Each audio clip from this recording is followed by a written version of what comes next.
The air inside the studio froze. 1,000 eyes fixed on the stage, and for the first time all night, Pam Bondi wasn't smiling.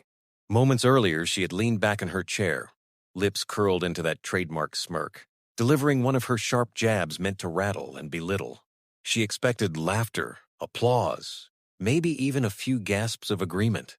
Instead, Judge Edward Chen, seated calmly across from her, turned his gaze, steady and unshaken. Then, with a voice low but cutting, he delivered a single line, one that sliced through the noise like a blade through glass. The audience didn't cheer. They didn't laugh. They didn't even breathe.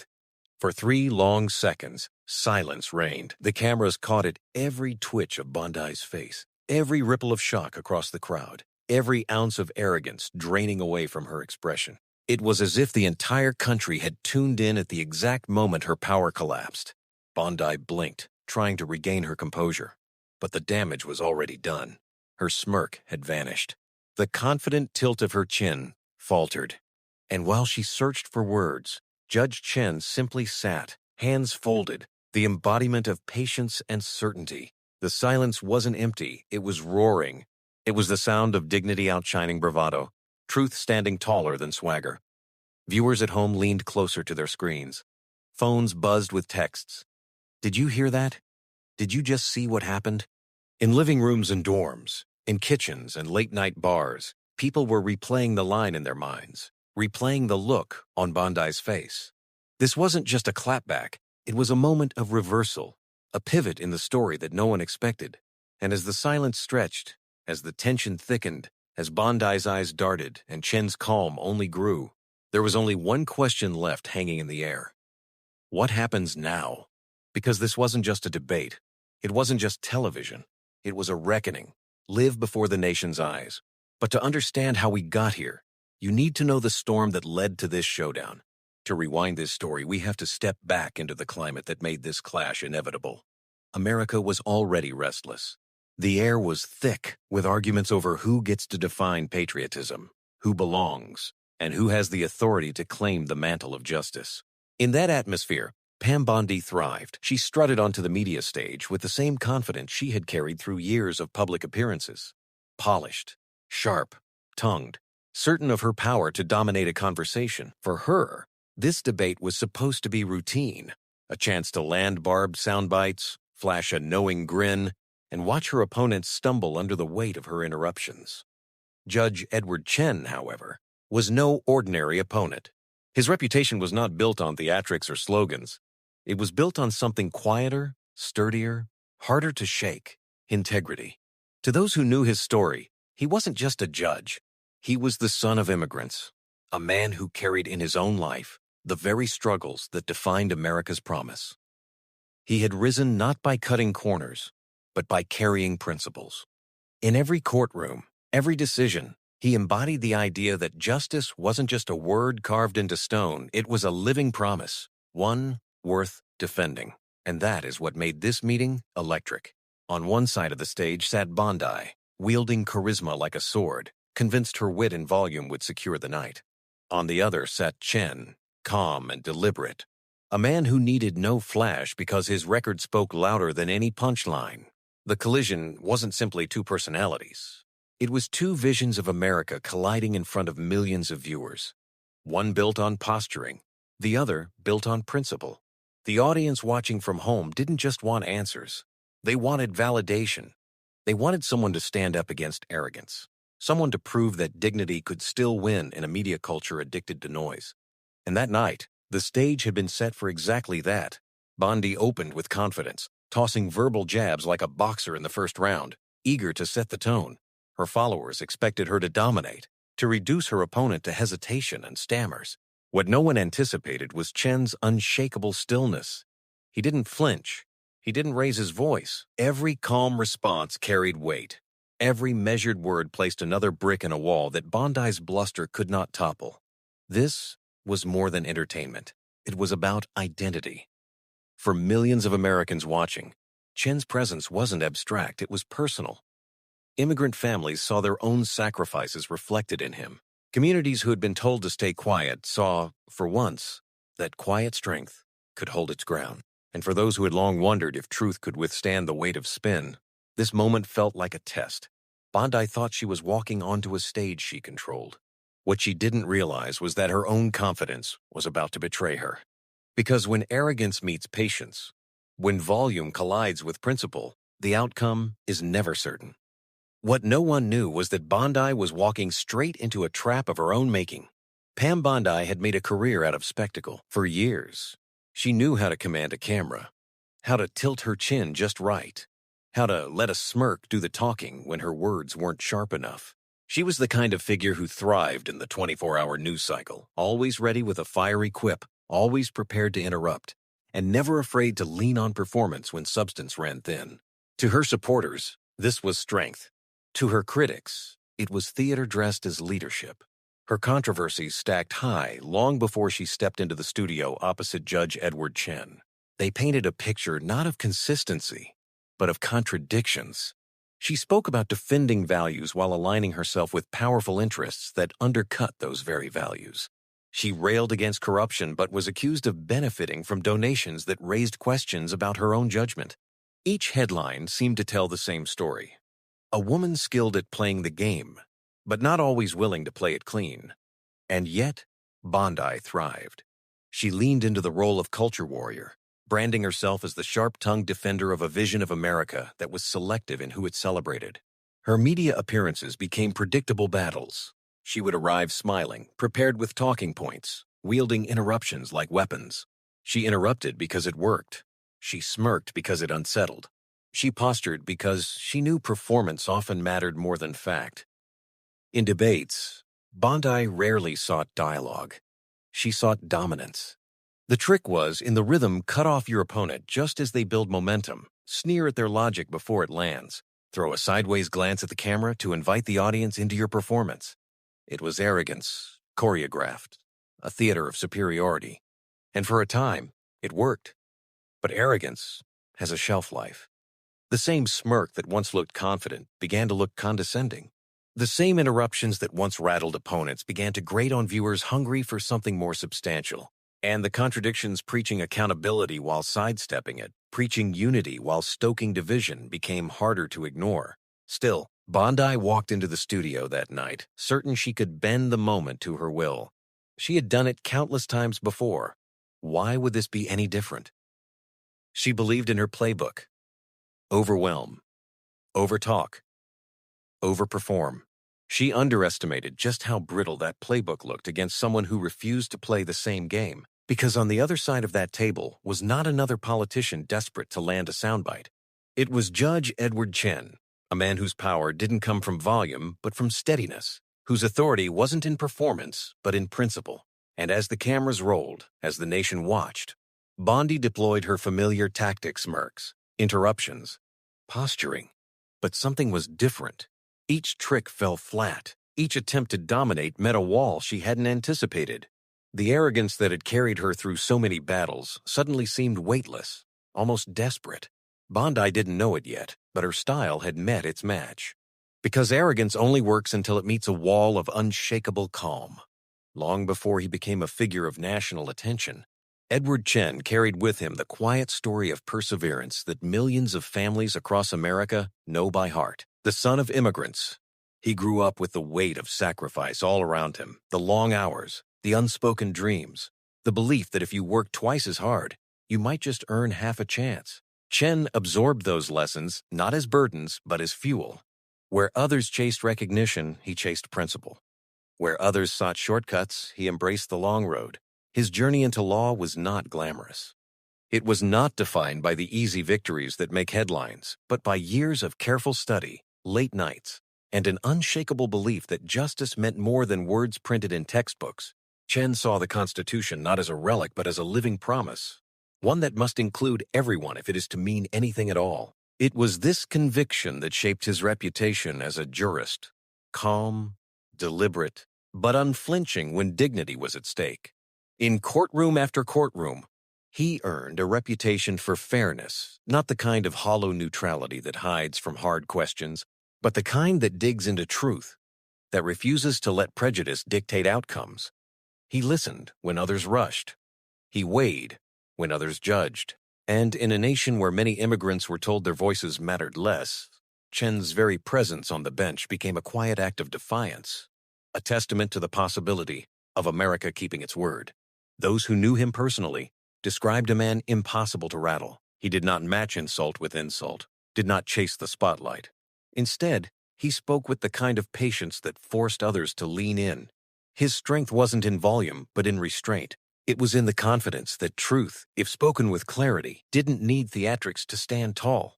This is what made him the perfect foil to someone like Pam Bondi. While she thrived on interruption, he thrived on listening. While she relied on performance, he relied on principle. Where she smirked, he remained steady. It wasn't just a clash of personalities. It was the collision of two worldviews, one built on arrogance, the other on dignity. Audiences watching that night didn't all know Chen's backstory, but they felt it in his presence. They felt the patience of a man who had endured being underestimated, the steadiness of someone who carried the weight of immigrant struggle without bitterness, the authority of someone who had defended the Constitution not with slogans, but with service. That resonance wasn't accidental. It was decades in the making. And so, when Chen took his seat opposite Bondi, he didn't come armed with zingers or cheap applause lines. He came armed with something much rarer in today's media culture: credibility. Every pause, every word, carried the weight of someone who had earned the right to be heard. This is why Bondi's tactics, so effective against others, were doomed to falter against him. She had mastered the art of noise, but noise has no power against stillness that refuses to bend. Chen's life had taught him that storms come and go, but the steady endure. And that patience, the patience of a man who had risen quietly, the patience of a judge who had weathered controversy without losing his grounding, was about to become the most powerful weapon on that stage. Because arrogance may dominate for a moment, but dignity endures. And on that night, Judge Edward Chen's dignity was about to be tested like never before. And that patience was about to be tested on live television. The cameras turned, the lights brightened, and the debate began with the kind of tension you could almost taste. Pam Bondi wasted no time. Leaning forward with her trademark smirk, she threw the first jab before the moderator had even finished the question. Her words were sharp, her tone practiced, her delivery designed to overwhelm. She spoke quickly, filling every pause with noise, every silence with accusation. It was a barrage, meant to keep her opponent on the defensive from the very first second. Judge Edward Chen did not bite. He listened. He let her interruptions fall over him like water against stone. His expression never wavered. His hands rested calmly on the desk. To the viewers at home, it was already clear. This wasn't going to be a debate of equals in style. It was going to be a test of substance versus spectacle. Bondi jabbed again, louder this time, her voice rising in pitch as she tried to force Chen into reaction. She gestured with her hands, cutting through the air like she was carving herself into dominance. Each time the judge opened his mouth, she cut him off, laughing slightly as if to signal that nothing he said could carry weight. But Chen didn't flinch. He paused when interrupted, let her noise burn itself out, and then resumed with the same measured cadence. His words were steady, his reasoning clear, his tone almost surgical in its precision. The contrast was striking. Bondi was fire, sparks flying wildly. Chen was stone, immovable, unyielding. The studio audience felt the tension rising. You could hear it in the shuffling of seats, the uneasy laughter that punctuated Bondi's more aggressive lines. Some viewers at home cheered her audacity, but others began to shift, to sense that something was off. Because while Bondi filled the air with words, Chen filled it with weight. Each calm sentence landed heavier than her frantic interruptions. The air thickened. Each sentence from Bondi was a wave crashing against a rock. And every time, the rock held. For Bondi, this was unfamiliar territory. She was used to opponents cracking under pressure, raising their voices, snapping back, losing composure. But Chen refused to play her game. He didn't speed up, didn't snap, didn't let his eyes wander from hers. He simply absorbed her energy and turned it back with patience. The more she pushed, the more his restraint became undeniable. And in that imbalance, something began to shift. The audience stopped laughing. The interruptions started to feel less like dominance and more like desperation. Chen's calm was reframing the entire confrontation, transforming Bondi's swagger into noise, her confidence into flailing. It was only a matter of time before the silence between them became louder than her words. Then came the moment that would change the entire tone of the broadcast. It began in the smallest moments. Bondi leaned in, cutting him off mid-sentence yet again, her words tumbling faster than the moderator could manage. She laughed sharp, dismissive, throwing out a jab that was meant to both mock and diminish. The studio audience stirred, some chuckling nervously, others shifting uncomfortably. It was the kind of tactic that had worked for her before. Overwhelm, ridicule, command the stage. But this time, Judge Edward Chen did not blink. He waited, his eyes steady, his silence deliberate, and when the laughter died down, when Bondi finally leaned back in her chair with that satisfied smirk, he spoke. Just one line, delivered evenly, without theatrics, without venom. "You mistake volume for truth, Miss Bondi, but America can tell the difference."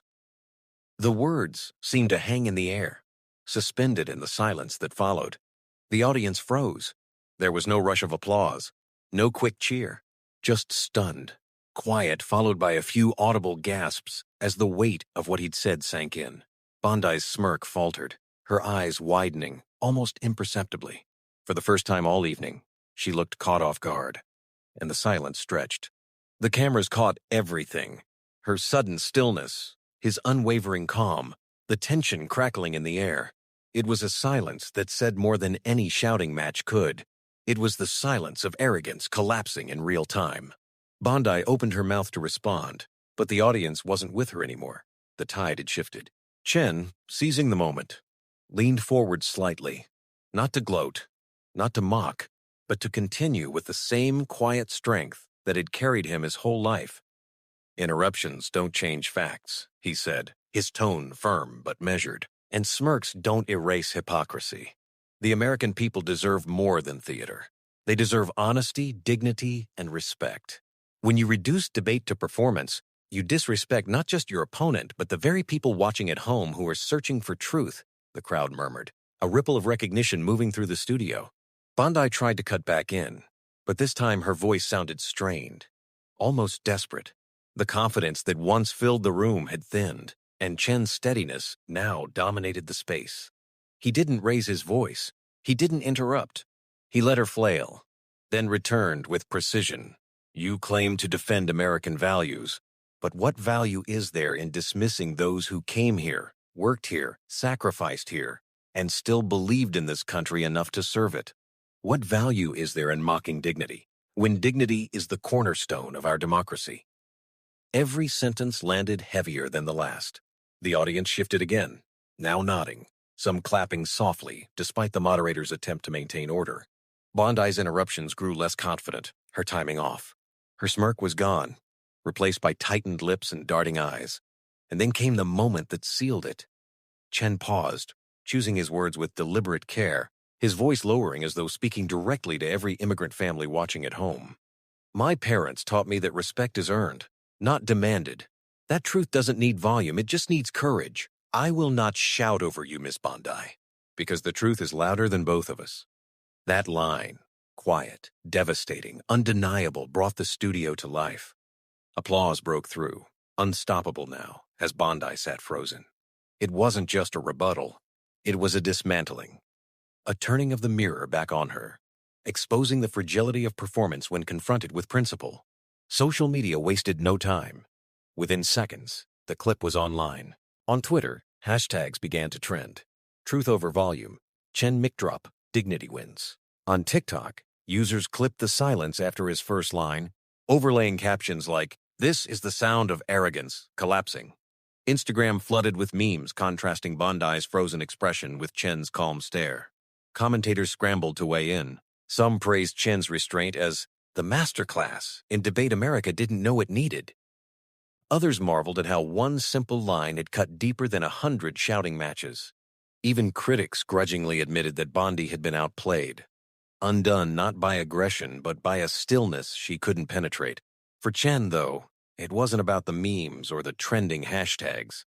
It was about reminding the audience both in the studio and across the country that truth has power. even in an age addicted to noise. He continued speaking, expanding his points with the same composure, weaving history, principle, and moral clarity into every sentence. By the time Bondi tried again to seize control of the conversation, it was too late. The room had turned, and the nation was watching her unravel. And as the night unfolded, one truth became undeniable. Chen hadn't just delivered a line. He had delivered a moment that would ripple far beyond the studio, far beyond the headlines, into the very conversation about what kind of leadership America was desperate for. And that was just the beginning of the firestorm. The moment Judge Chen delivered his line, the studio felt it. But within minutes, the rest of the country was feeling it too. Phones lit up, timelines filled, and suddenly a televised debate had transformed into a cultural phenomenon. On Twitter, the clip was everywhere. A few seconds of silence, Chen's calm delivery, Bondi's stunned face, it was the perfect recipe for virality. Hashtags began to trend before the debate even ended. Truth over volume, Chen mic drop, silence louder than smirks. Users across the spectrum replayed the clip, some looping it endlessly with captions like, "This is how you end arrogance." Others set it to music, syncing the pause after Chen's words with dramatic drops. TikTok turned it into theater. Young creators mimed Bondi's collapsing smirk, then froze as they mouthed Chen's line. "You mistake volume for truth, Miss Bondi, but America can tell the difference." In classrooms and kitchens, on subway commutes, millions watched as teenagers and comedians alike recreated the moment, each version pulling in millions more views. Memes flooded Instagram. Side-by-side photos showed Bondi's grin dissolving into panic, captioned, "When arrogance meets dignity." Others paired Chen's calm expression with historical quotes about justice and truth, casting him as a modern symbol of quiet strength. Within hours, his face was everywhere, transformed from a respected but relatively low-profile figure into an icon of principle standing tall against bluster. Commentators and late-night hosts piled on. One compared the silence after Chen's line to the longest 3 seconds of Bondi's career. Another quipped, "Who knew a whisper could be louder than a scream?" Even celebrities joined in, actors, athletes, and musicians tweeting their admiration, many writing that Chen's restraint reminded them of what leadership should look like. And then came the validation that mattered most: ordinary people. Immigrant families posted stories of watching the debate together, of their children cheering when Chen spoke, of tears welling up at the sight of a man who looked like them dismantling arrogance without anger. Workers tweeted from night shifts, writing that the clip gave them pride during another long day. College students shared that they'd replayed it 10 times just to feel the satisfaction again. It wasn't just a debate moment anymore, it was a cultural reset. For one night, dignity was trending. For one night, principle went viral. Pam Bondi, meanwhile, had become the punchline. Her smirk, once her weapon, was now a meme of collapse. Every attempt she made to claw back the narrative only fed into the storm. Screenshots of her expressions spread faster than her words ever could. For years, she had thrived on controlling the frame, but now, the frame had turned against her. And Judge Chen? He wasn't chasing the spotlight. He wasn't posting clips or reveling in the applause. But the nation had already chosen him as the story. He had become more than a participant in a debate, he had become a symbol. A reminder that truth can stand its ground without raising its voice. The ripple effects kept spreading. Editorials declared the moment a turning point in the discourse. High school debate teams analyzed it as a masterclass in composure. Activists cited it as proof that arrogance could be dismantled by calm conviction.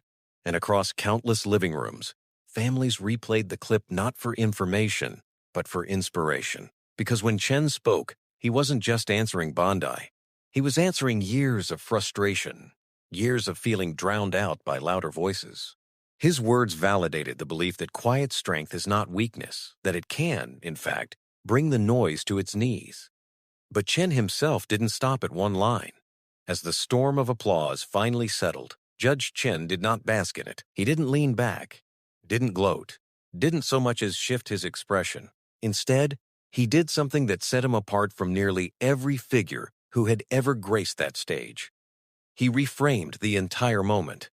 He looked past Bondi, past the moderators, even past the cameras, as if speaking directly to the millions of viewers who had stayed glued to their screens. His voice was measured, almost intimate, but carrying a weight that filled the studio. "This was never about who can speak the loudest," he said. "It's about what kind of country we want to be. Do we want to be a nation where arrogance wins the day? Or do we want to be a nation where dignity endures, even when it's tested?" The words cut deeper than any sparring match could. Bondi had built her entire presence on dominance, on performance, on noise. Chen turned that into a lesson, stripping the conflict down to a universal truth. Arrogance fades, but dignity lasts. He continued, his tone not accusatory, but resolute. Truth does not need to shout. Justice does not need to mock. What America needs is the courage to stand steady when others try to shake you. That is how we honor the generations who built this country, and that is how we protect the generations still to come. The audience was silent again, but this silence was different. It wasn't stunned, it was reverent. Some leaned forward, hanging on his words. Others wiped at their eyes. In living rooms across the country, families exchanged glances. Children asked questions. Parents nodded slowly. The lesson had landed. Chen didn't lecture. He uplifted. "When my parents came to this country, they taught me that respect is not about power, it's about humanity. That principle is written into the heart of our Constitution. And no smirk, no insult, no arrogance can erase that." It was more than a rebuttal. It was a crescendo. The night had begun as a debate, a clash of styles, a contest of dominance. But Chen had elevated it, transforming it into something bigger. A reflection of what America could still be when truth was spoken with clarity and courage. By the time he finished, the audience wasn't just applauding a takedown, they were applauding a vision. They weren't just celebrating a single moment, they were celebrating the resilience of dignity in a world that too often rewards its opposite. For Pam Bondi, it was the unraveling of her performance. For Edward Chen, it was the defining moment of his presence. But for the nation, it was a reminder of what still matters most. That arrogance may grab attention, but dignity wins respect. And for millions watching, the lesson was unforgettable. Judge Edward Chen shut down Pam Bondi with one savage line. That's what the headlines say. That's what the memes captured. That's what went viral. But when you strip away the clips and the hashtags, what remains is something deeper. It wasn't just a line, it was a stand. A stand for dignity over arrogance, for truth over noise. For the idea that America's strength lies not in who can shout the loudest, but in who can remain steadfast when tested. Pam Bondi entered that stage, expecting another easy performance, another moment to dominate through swagger. What she didn't expect was to collide with a wall of composure built from decades of perseverance and principle. And in that collision, the country witnessed something it rarely sees anymore, a quiet reminder that dignity can still win. This wasn't about one man versus one woman.